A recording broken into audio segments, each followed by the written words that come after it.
it will not let me take it out of gear.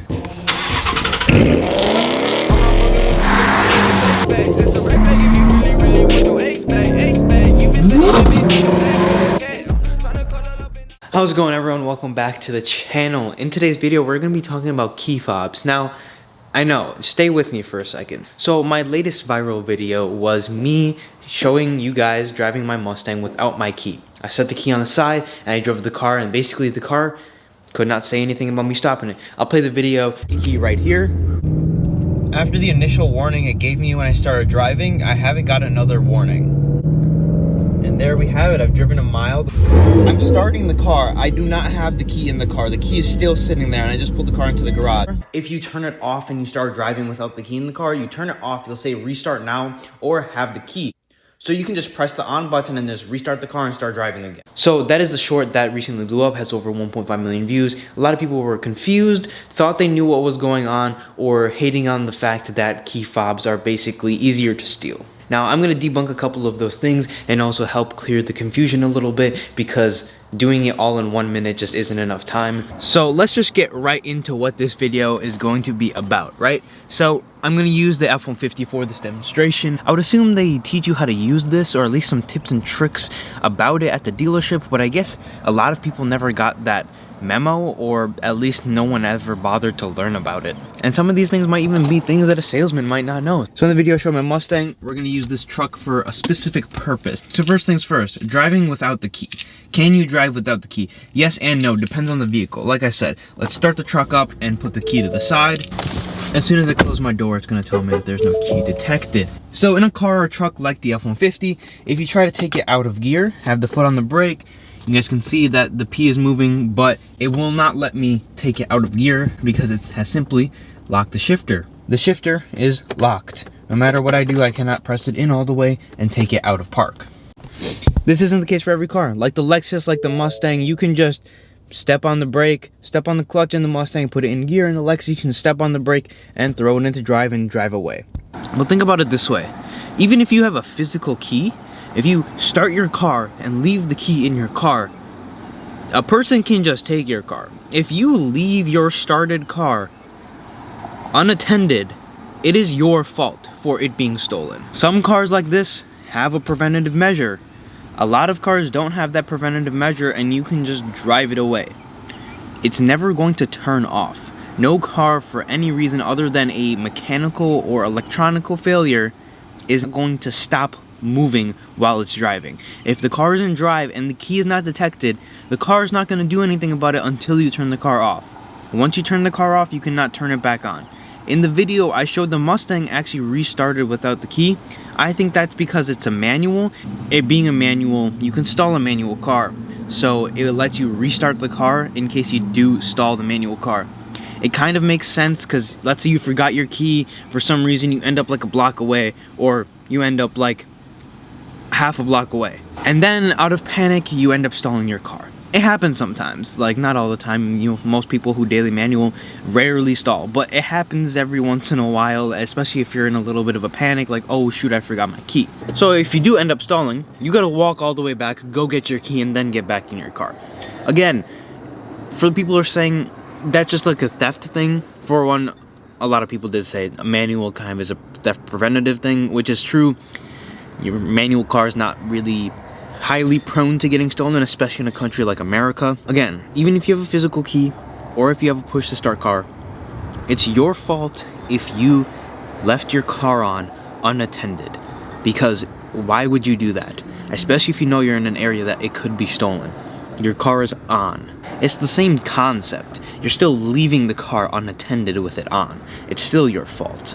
And the Mustang restarting simply has to do with just making it a little easier on an owner, I guess. Some manual cars have electronic parking brakes, and from what I've been told, a Honda Civic Si has a electronic parking brake that doesn't go down if the key is not detected. So I hope that kind of clears up a little bit of the push to start thing and why you can just drive off with it. I had a bunch of people saying that there's nothing better than, you know, having a real key, but these are 10 times better in every way, so much more convenient and everything. Yes, technology does break sometimes, and in the future we'll see these things start breaking, but as of right now, with a new car, these are way superior than every simple way. Now let's address a couple of the other comments that I saw.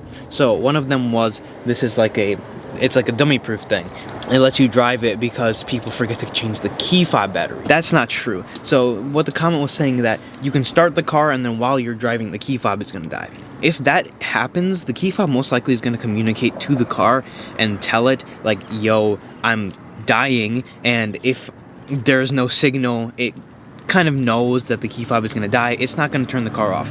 Number one, your car is never going to turn off unless you turn it off or there is a failure. It's not like a safe thing to just be driving and the car just saying, okay, we're turning off because I don't detect the key anymore. No car is gonna do that. Maybe when you're stopped, maybe when you're parked, a car might turn off. But when you're driving, a car is never going to do that because that's a horrible thing. That raises a huge safety concern, and I doubt any regulation in the US would pass that being okay. So your key fob battery dying is not going to play a part in any of this. The car is going to communicate to the key fob is going to communicate to the car that, hey, I'm about to die, and if, you know, most likely it'll have a little bit of juice to the point where it won't work next time, but it will have enough battery to last you and be able to start the car and run the car however far you're gonna go. But what happens if your key fob does die? Well, one thing, you can press the little button on your key and have a physical key to access your car, put this in the door,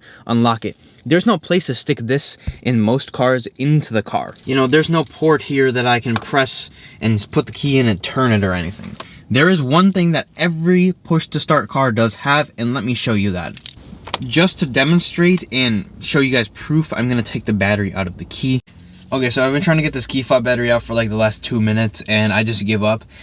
It's pretty good in there, but if you don't believe me, you can take your key fob battery out and test this yourself.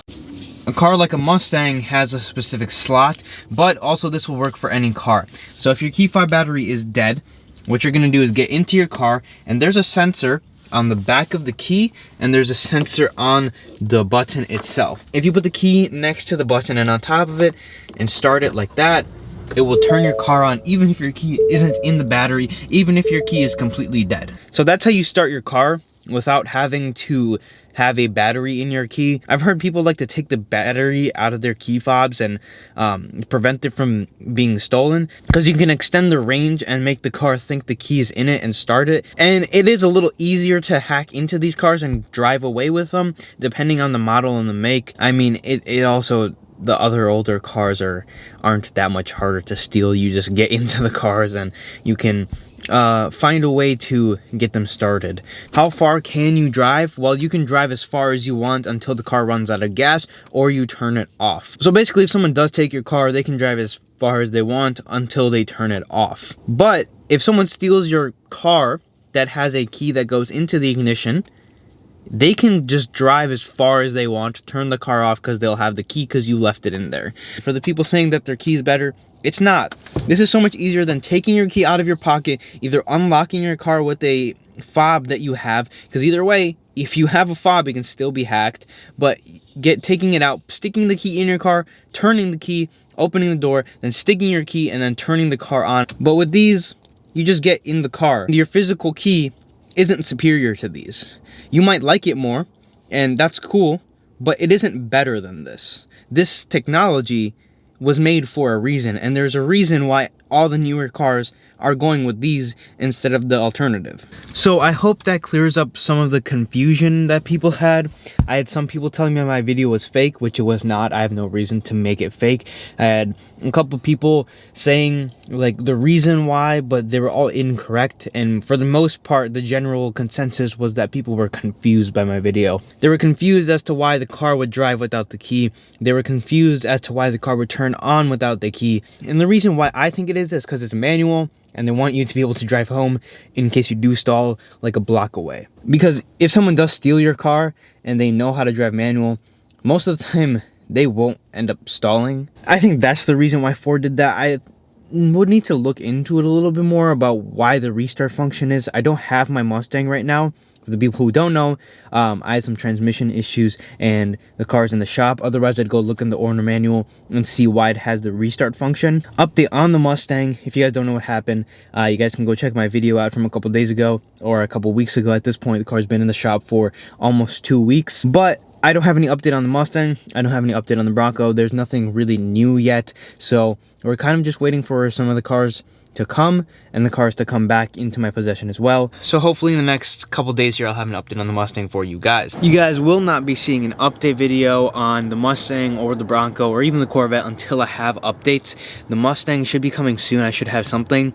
Bronco, I'm hoping to get something by the end of May, whether it is to expedite my process a little bit by getting rid of some of my options or to do something. But I hope you guys did learn something from this video.